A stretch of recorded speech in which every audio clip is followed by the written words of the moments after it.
Hello everyone. So I was just about to make some Matchbox ornaments because I have quite a few of them saved up now, and I checked my channel to make sure I had a tutorial because I remember I think I remember doing a tutorial, but I can't find one, and I've looked through all my videos twice and I can't find a tutorial. There's a couple out there already, but this is the way I like to do it, so I guess let's get started. I've got two different matchboxes here. One I made to look like a vintage fake snow box. The other one is just vintagey looking. So I'm going to go through the materials list. I'm going to tell you everything you need for both the boxes, and then I'll tell you the things you'll need separately for each type of box, for the vintage one and the snow box. So for both of them you'll need a matchbox, obviously. You'll need white paint. This is antique parchment, but you can use whatever shade of white you have because you'll be muddying up the color a little bit anyways. You'll need hemp cord or jute for the hanger. I'm using hemp cord today because that's what I have out. You will need diamond dust, which is cancerous glass glitter. I could not find this anywhere, and then I realized it was on the second shelf of my Rascog cart. No, not with all my glitter. You'll need tacky glue. I'm using, or PVC glue, some kind of glue. I'm using original tacky. This is clear gel. It's not. Original tacky dries clear. And then for this vintage ornament, you will need music paper, just whatever scraps of music-y scrapbook paper you have, or you could use actual sheet music if you have it. You'll need an image. I'm using these little cut-aparts from the seasonal Tim Holtz stack. I'm sure you can print them out. You'll need embellishments. I've got flowers on here. I've got snowflake punches. You will need a piece of chain for the dangle. You'll need beads, charms for the dangle. I've got some fiber on here. You could use that too. And then you'll also need a piece of scrap wire to hold this dangle on. And then you will also, for both of your ornaments, you'll need something to punch the holes on the top of the bottom. I'm using a Crop-a-dile. And then for this one, I'll probably be using Distress ink. Most of the time I use Vintage Photo. But I've got the frayed burlap from Bonnie, so I might try that. And is that it? I think that's it for this vintage one. For the Faux Sno Box, you will need Snowtex. And you cannot use, well, you can, but you won't like the result of it. You can't use distress ink on projects you're using Snowtex with, because if they come in contact, this will turn a really bright rusty orange, the color, and it's not very attractive. So for these ones, I would either recommend, or for the ones that you're using Snowtex with, I would either recommend some watered down brown paint. And then I was also going to try, I haven't done this, but I was also going to try chalk pastels. Chalk pastels are what I used to shade everything with before I had all the wonderful things that Bonnie gave me. So let's get started. I mean, you'll need your regular tools, paintbrush, water. You'll need a X-acto knife for this Faux Sno Box.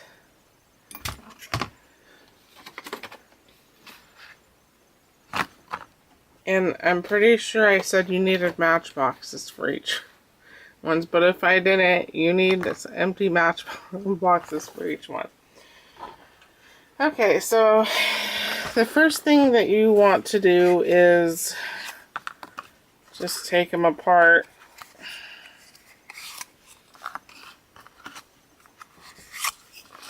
And all of the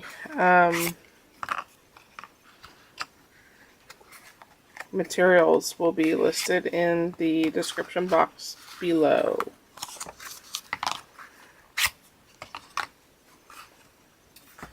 And then you want to grab your white paint.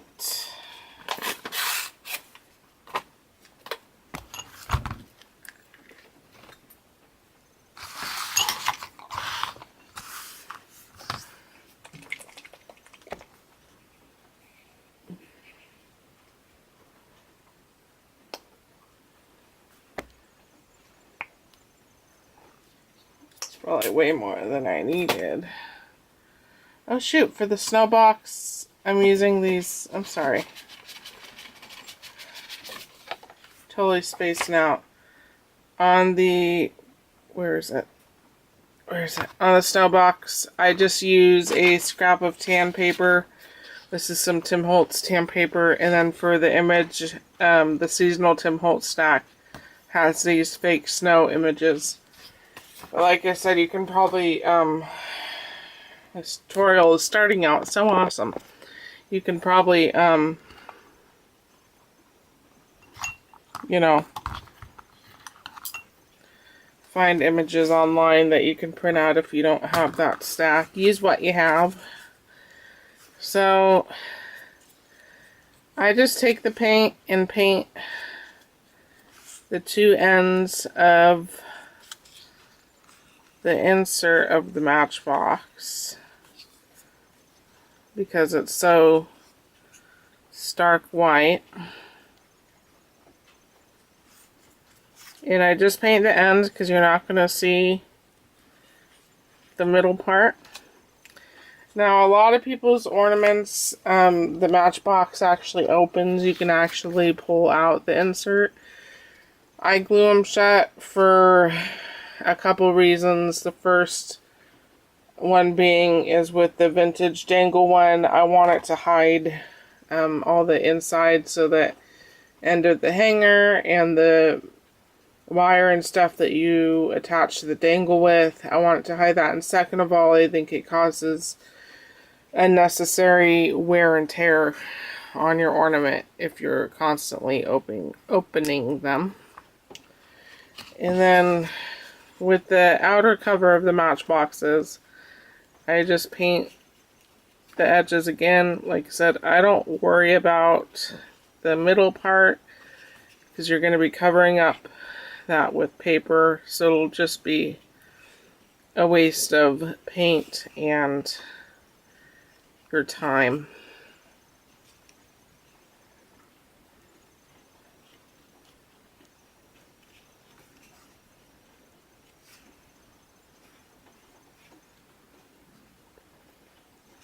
And instead of doing multiple coats, usually I just dab on the paint to get a thick enough layer of paint to cover up that red, the red pattern.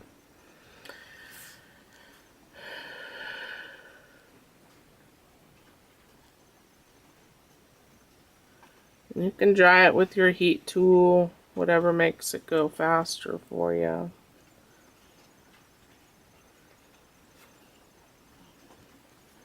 So I'm going to stop the camera and finish all these up, and then I'll be back with the next step. Okay, so once your outer sleeves are dry, now it's time to, or your outer sleeve and your insert is dry, it's time to put in the hanger. So I'm going to be using my Crop-a-dile, and I'm going to be using the 1/8 inch hole punch.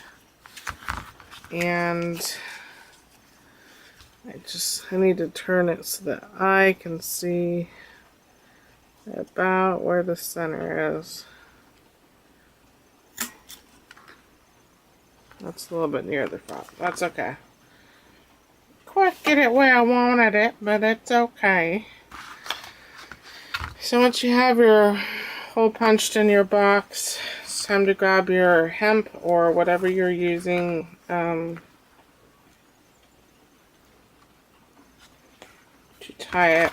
I actually really prefer using jute for these ornaments because it looks a little bit more rustic.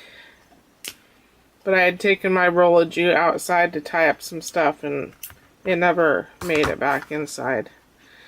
So, and then I've also got some sisal that you could use too if you wanted to. So once you have it cut about the length that you want, then you need to tie a knot into the two open ends to make it a continuous loop.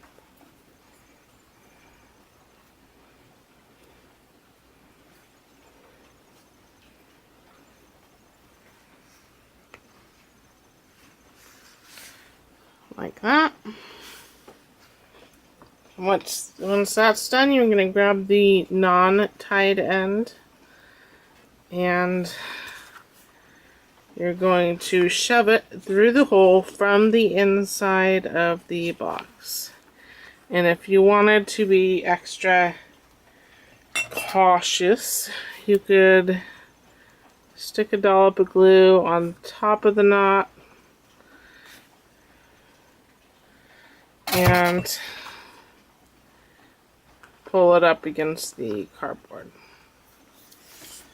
So once that is done, then you're going to flip the insert to the back side and you're going to put a good dollop of glue, not on the very edge, and I don't worry about this top part because the glue will migrate up there. And then take a sleeve, and I try and bow the sleeve a little bit so that the edge of the sleeve does not catch the glue as you're sliding it up. And then once you get it past the glue, then you can kind of flatten it down against the cardboard and continue to push up.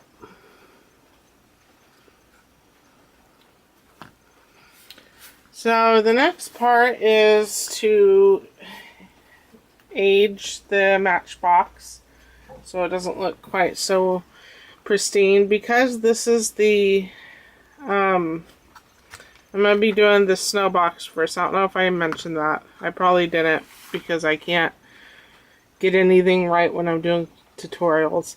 I'm going to be doing the snow box first, and because it has the Snowtex on it, as I mentioned before, you don't want to use Distress ink, which is what I've always used in the past. So I'm going to try some chalk pastel with this one of my very dirty chalks.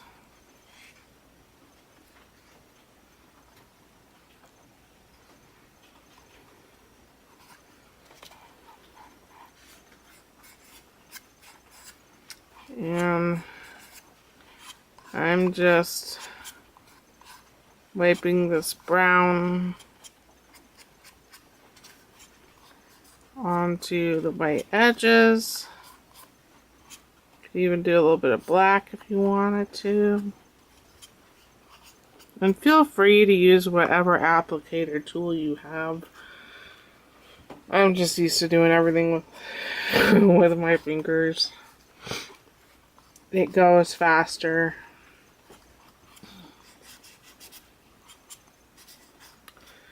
Chalk pastel will pick up all the paintbrush strokes though, but most of it's going to be covered up anyways. So I don't worry about it too much. Get some of this black. A little black city. Just to darken it up a little bit. Get the ends.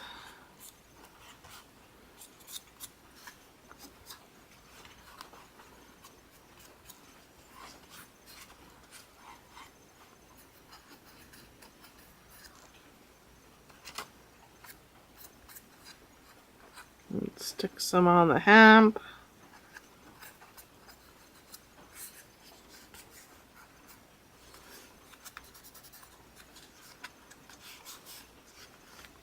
Okay, so there's your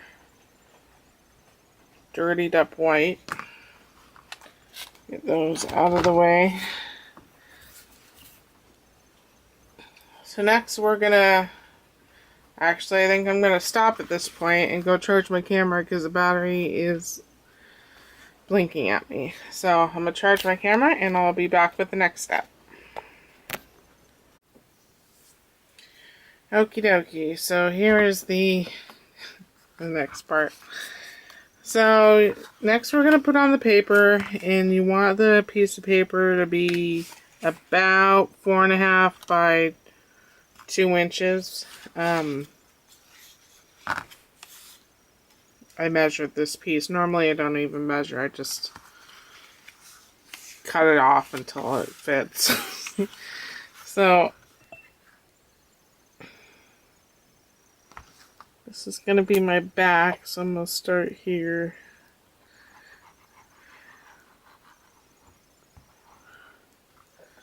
Start with the glue. Oh, not the frame.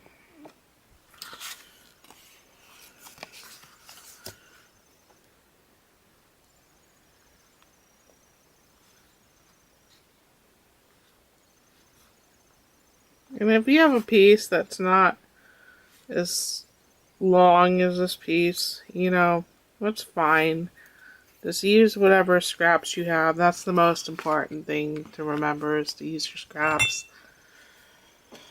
No sense cutting up a whole, whole piece of paper.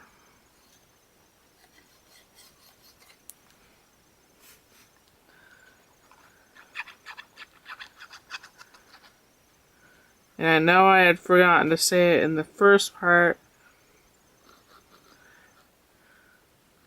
but for the snow boxes, I just use whatever tan scraps that I have.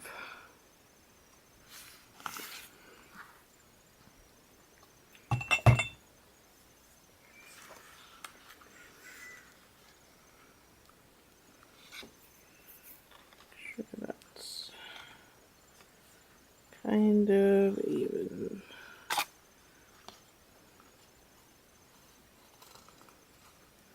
It's been a long time since I've done these ornaments.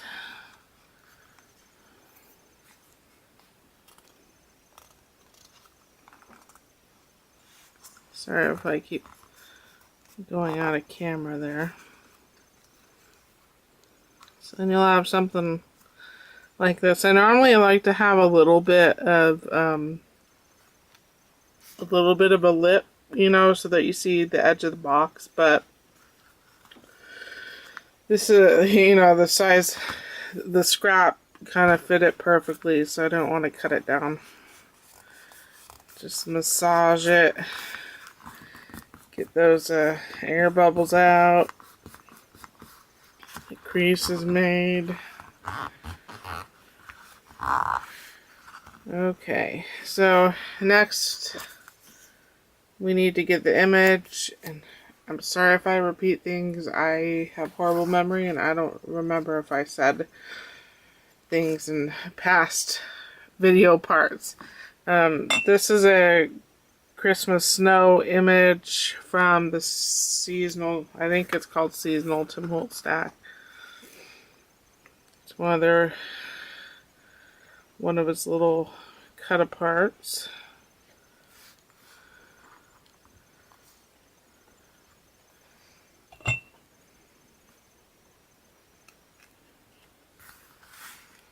And just stick it on however you like.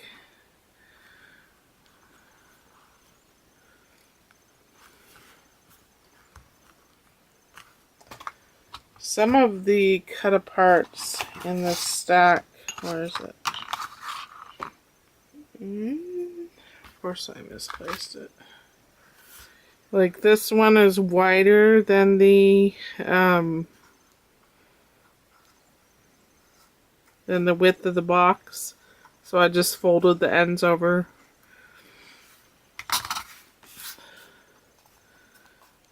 And once you got that on there, now it's time to cut the flap for the snow to come out of. You're going to need a X-acto knife for this. And you're just going to come up top here and very carefully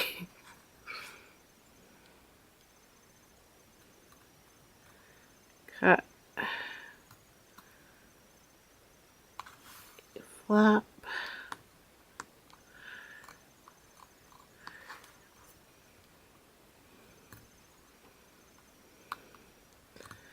Don't feel the need to go through all the layers.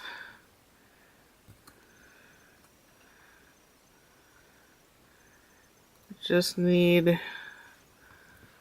to cut through at least one layer to be able to get the flap to come up.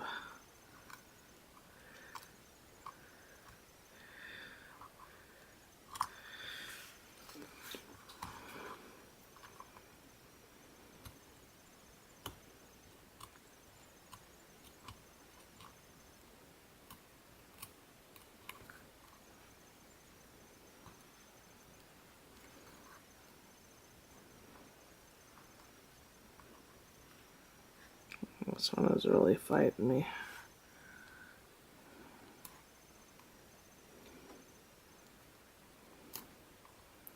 There it goes.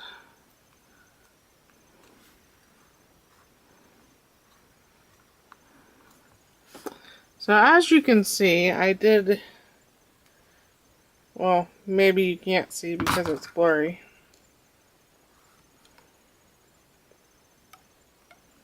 Come on, camera.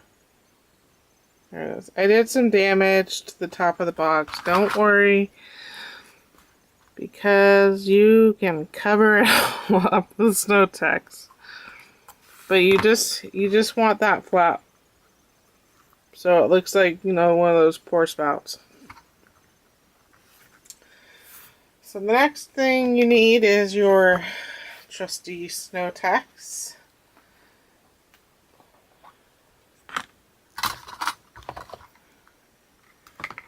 And again, if you have a fancy applicator tool, go ahead and use it. I'm just using my finger. You just want to smudge the Snowtex on the top here. Try and get it to come down so it's like coming over the edge.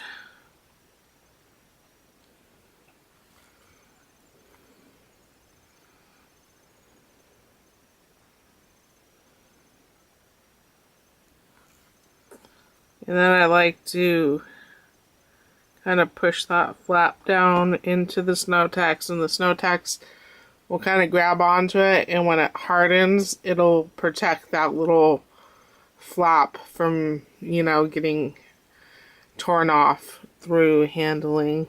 And then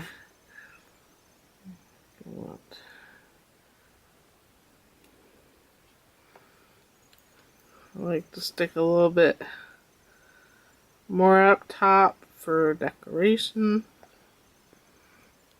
Maybe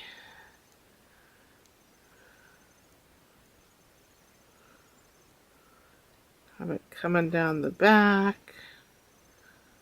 Just go wild. Go buck wild with your Snowtex. Okay, so I'm gonna let the Snowtex dry. I'm gonna go make dinner. And then I'll be back with the last part. I'm gonna go. Okay. Alright.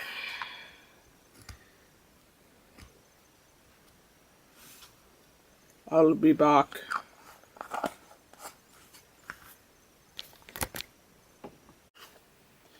Okay, so the Snowtex on the ornament is dry, Brutus.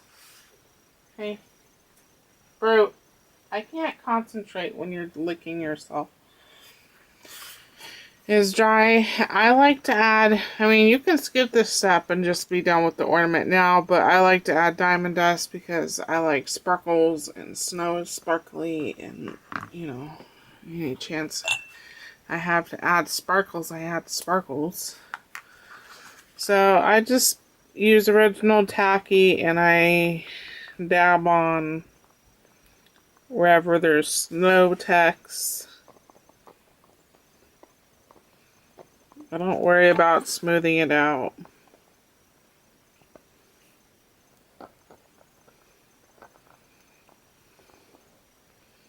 And if some Snowtex flakes off, that's actually great. You want to get it off now rather than, you know, when somebody's holding it and then the Snowtex starts falling off in their hand.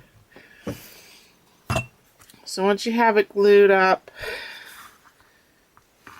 I usually just shove it into the diamond dust, give it a taparoonie, and then, well, you could see it if it was focused, but so set this aside to dry, and then once it's dry, just carefully tap it with something, preferably not your fingers because it is glass, just to knock off any loose diamond dust so it doesn't get all over your stuff. Okay, so I guess now we will move on to the, I think I was just calling it a vintage ornament, a vintage matchbox, excuse me. Okay, yes. So we're gonna do the hole like we did in the Faux Sno Box, using the 1/8 inch punch, but this time we're gonna do it on the top and the bottom.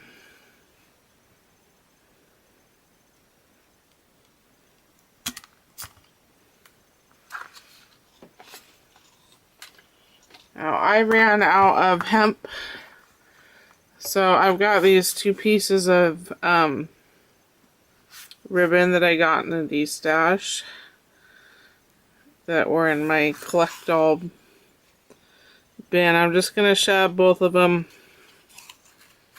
through the hole, both ends, open ends. Do a little dabby of glue like I normally do. Pull it up, and then on the 2 open ends, I'm just gonna tie another knot. I mean, you're gonna see the knot at the top, obviously. You know, it's not gonna be hidden like the one I did with the hemp, but I don't mind. You know, I'm using up scraps, and you know, that's more important to me than not ever seeing a knot.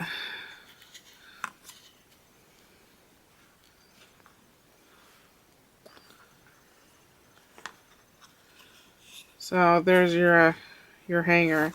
Now with the vintage ornaments, I like to do a dangle charm, which is why you would punch a hole at the bottom. If you didn't want a dangle charm, then you obviously wouldn't punch a hole at the bottom. Here's one that I've been working on.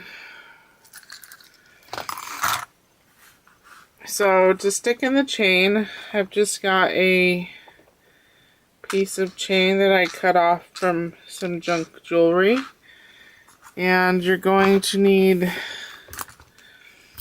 oh boy, see, this is the part in the video where I'm not prepared, which would seem to be in every single part. Well, I had a piece of wire, I don't know where it is. Let me go grab one real quick. I'm sorry.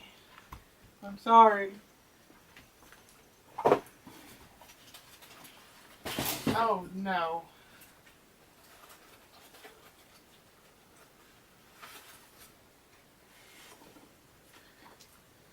Okay. Got a piece of wire. This wire is just scraps from my gem tree making once upon a time. You don't need a super long piece. I would say 1.5, 2 inches. Whatever you're most comfortable handling.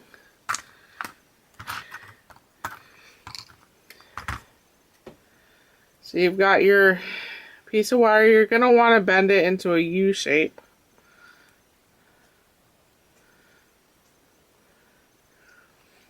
Brutus, enough with the licking. Brutus. Brute. So it looks like that. And now you're going to need an ugly bead. One that you don't really care about never seeing again. I've got this just plain Jane plastic. Getting a little bit ahead of myself. Once you have your U-shaped wire, slip it through one of the end links of your chain. So you've got like this, or you've got like this. You end up with something like that. Now you're going to take the two ends of the wire and you're going to shove it up through the bottom of that hole, that second hole that you have. So now you've got the chain hanging off the bottom and you've got these open wires on top. Don't worry about if the chain wants to come through. The weight of the charms and beads will deter that when you're done with it. Now you want to take your junk bead and slip it onto the wire and shove it all the way to the bottom of to where the the chain is. Do you know what I mean? Push it down on the wire as far as you can. And then take the other end that doesn't have the weed on it, that doesn't have the bead on it, and start twisting it to trap that bead up against the chain. So then you'll have something like this. I hope that made any sense. Knowing me, it probably didn't, but the bead prevents the chain from pulling out of the box, obviously. So next you're going to want to, knock the camera. You're going to want to knock the camera so people can't see what you're doing, because you're doing such a fab job explaining what you're doing. Glue the back like you did the Faux Sno Box.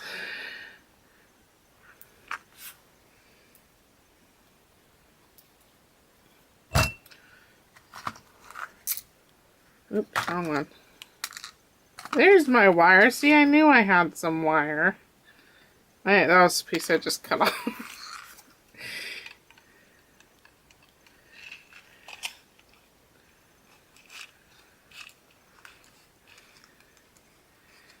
Alright. Just spreading that glue on there. Now we're just going to get your piece of music note paper, or whatever paper you decide to use. I like music note. Use what you like to use.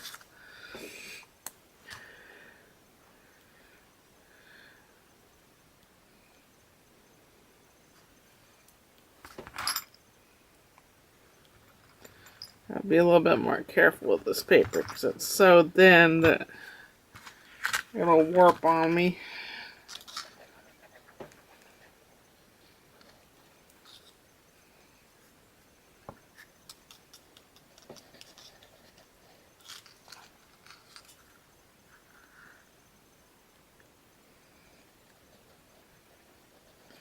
I'm so tired. I have not done anything today.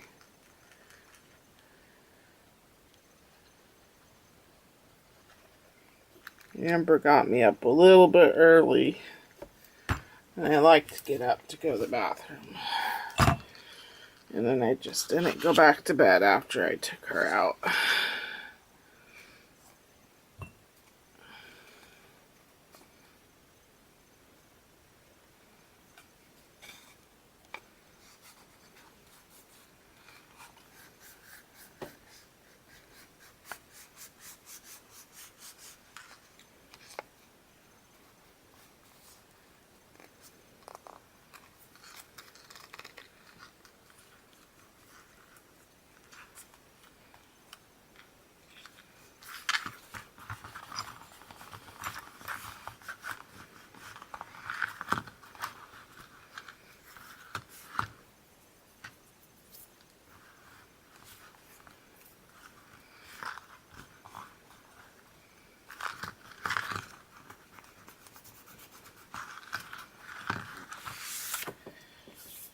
Okay, so once you have the paper glued on there, we're going to distress it a little bit.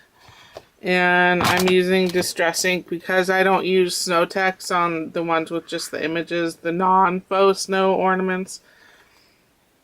I can use Distress inks. Just Distress inks will react to the Snowtex, turn a rusty orange, which is unattractive.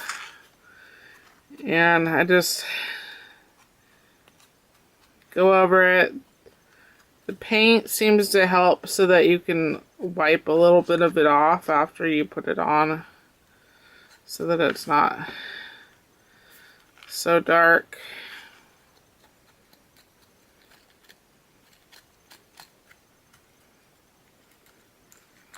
We just don't want that stark white look.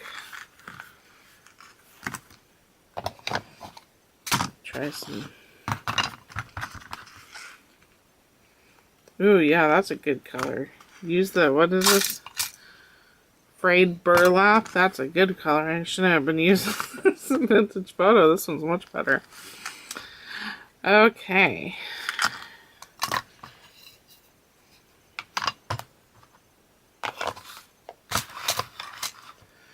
So next we're going to glue on the images. The image. These just came from a Tim Holtz paper pad. Let's pick one at random. Sometimes I like to,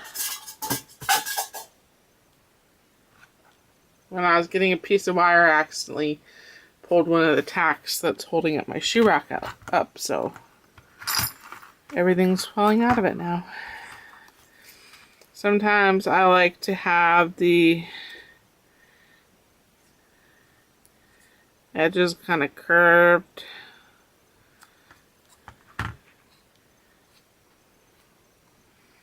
To make it look like it's lifting up.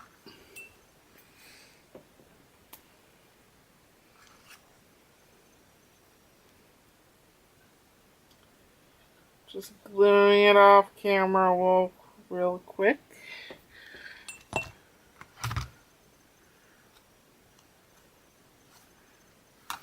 And I'm going to put it at an angle.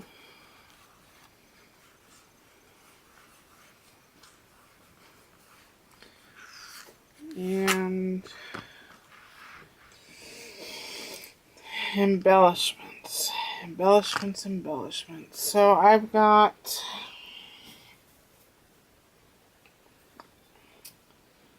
some paper punches.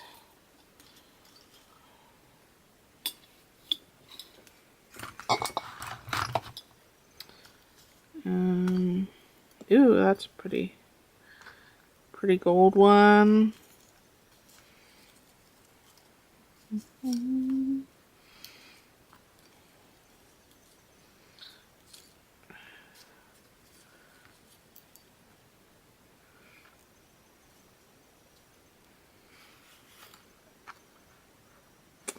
You know, I think I'll use that gold one and then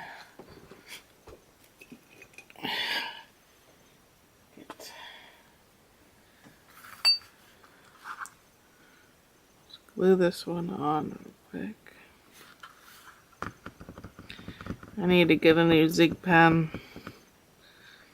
This one, after a couple years, is on its last leg.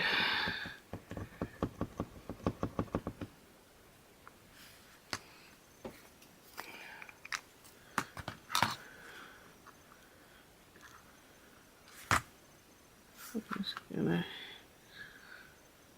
maybe glue this one here. And then I've got these table scatters. And I wish I knew where my glossy accents was, or my Mod Podge Dimensional Magic.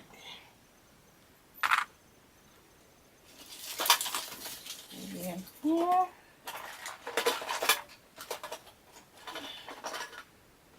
Oh man. I found a 7th Matchbox. It was empty. Oh, it's not painted. Okay, I don't know where my Dimensional Magic is. So I think I'll use tacky glue. That's my go-to glue.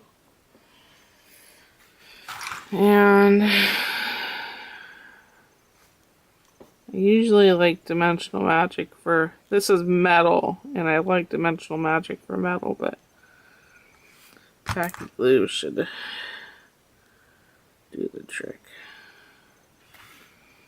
Let's put that there.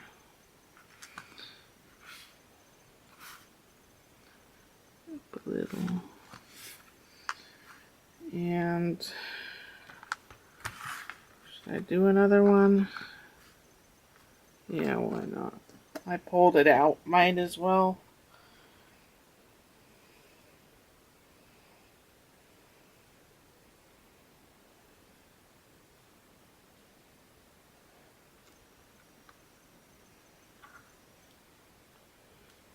Right there.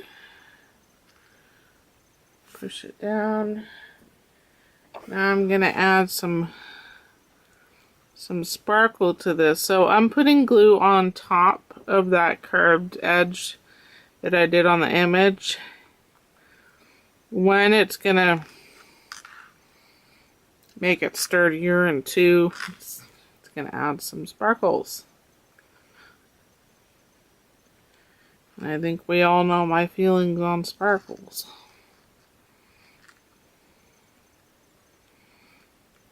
Maybe do some down here. Maybe some up the side.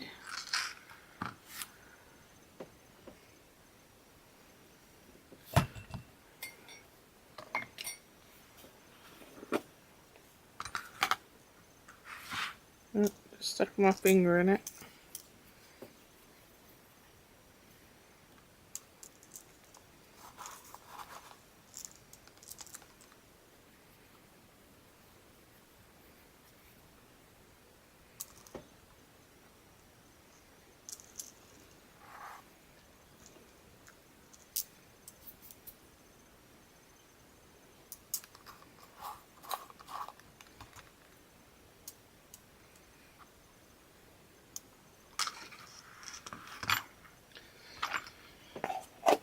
Okay, now that that's done, we're gonna do the dangle.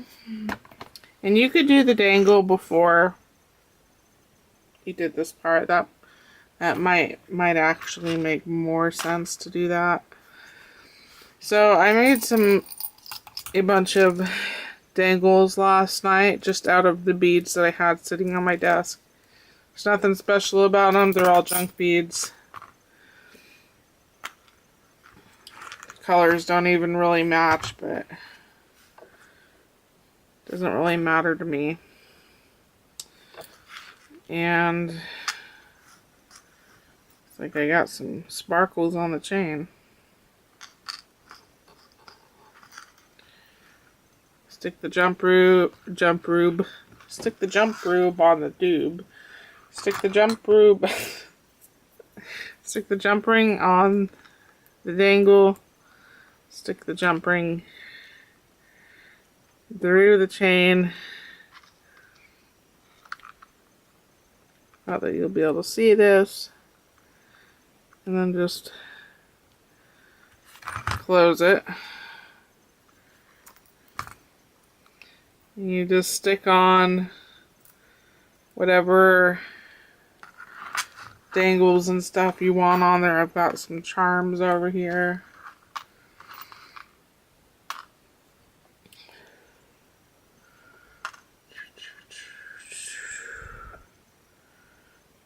And none of this stuff matches.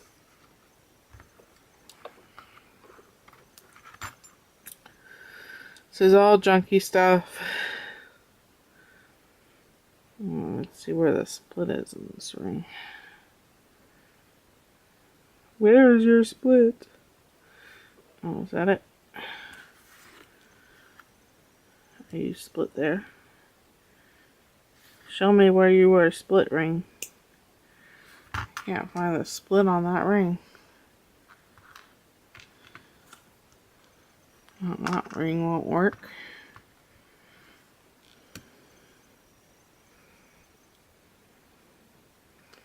Oh, come on. Okay.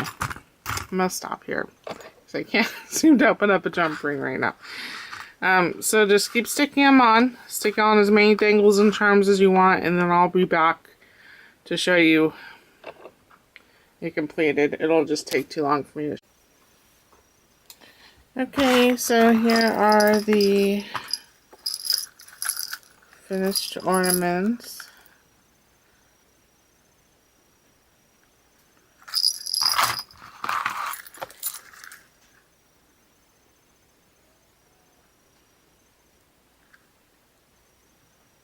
This one I use stickles on.